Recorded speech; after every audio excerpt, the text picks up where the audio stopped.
Hey everyone, and welcome back to English Brew Podcast. I'm Selena, and with me as always is Mason. How's it going, Mason? Hey Selena, doing great. Super excited for today's episode because this is one of those topics that's, oddly enough, kind of painful and kind of funny. You know, those awkward moments that just happen to everyone. Exactly. So today, imagine you're at this professional conference, right? Fancy badge, lots of new faces. Then, there it is. You bump into someone you chatted with last week, and oops, their name has totally slipped your mind. Oh, the pressure. And I mean, you're standing there trying to act all smooth. So, in our example, Nick and Anna run into each other and Nick's like, "Hey, what are you doing in this neighborhood? Do you live around here?" Just classic small talk. I love how natural that sounds too. Yeah, and Anna goes, "Actually, my office is right around the corner," which is another phrase we'll break down in a bit. But first, Nick's got to get out of there. He says, "I'm in a bit of a hurry, but here's my card." Honestly, Mason, I've used that excuse so many times when I just needed an escape route. And then comes the real kicker. Anna goes, "You still have my contact details, right?" And Nick just has to admit, "Your name has, slipped my mind. Can you remind me?" Man, I've totally been in that spot before. Oh, I have too. Actually, once I was at a parent-teacher night, right? Tons of parents, tons of faces, and I kept thinking I recognized people, but then, poof, their names just vanished. Luckily, a parent handed me their business card, so I could sort of sneak a look at their name and act like I was just confirming their contact details. Saved! That's a smart move. So if you're in a bit of a hurry or things slip your mind, these phrases can be your secret weapon in awkward situations. And they make you sound pretty natural too, not just like you memorized a textbook dump. Okay, so let's break down those phrases one by one and add a couple more that keep popping up. First up, in a bit of a hurry. It's just, a nice way to say, "I don't have time right now." For example, "I'm in a bit of a hurry, so I'll check those emails later." Or, "I can't talk right now. I'm in a bit of a hurry." Super useful, right? Yeah, sometimes I'll even say, "Sorry, I gotta run. I'm in a bit of a hurry." What about contact details? Sounds kind of formal, but people really do use it, especially when you're asking for info, phone number, email, whatever. So, like you might say, "Could you send me your contact details?" Or, "Here's my business card and has all my contact details on it."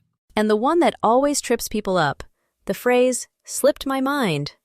I love this one because it's kind of gentle, Like, instead of saying, "I totally forgot," you just admit, "Sorry, that slipped my mind." Example, "Oh no, your birthday was yesterday? I'm so sorry, it completely slipped my mind." Or, "I meant to call, but it just slipped my mind." Totally. And we also heard "around here" in that dialogue, which just means close to this place. Like, "Is there a cafe around here?" Or, "Do you live around here?" Or sometimes, "right around the corner." So like, "There's a bakery right around the corner." Both are ways to sound smooth when giving directions or just chatting about places. Oh, and let's not forget terrible with, because Anna says, "I'm terrible with names." Honestly, Mason, I use this all the time. I'm terrible with directions. I'm terrible with remembering birthdays. Honestly, I'm terrible with technology some days. It helps soften the blow if you mess something up. I can relate, especially with names. Actually, my story? I had a family reunion years ago, so many cousins and uncles around, and I hadn't seen most of them in forever. I was chatting with this guy, and halfway through I realized I couldn't remember if he was Uncle John or Uncle Mark. So I quietly pulled a cousin over and, real smooth, whispered, "Hey, who is that again?" Luckily, he saved me, but it was embarrassing. After that, I just called everyone Uncle. Probably not the best solution, honestly. Hey, it works! But yeah, getting creative in those moments is key. The cool part is, all these phrases let you kind of smooth things over, even when your memory totally fails you. So let's talk about how to sound a little more fluent, a little more natural when these moments come up. First, greetings.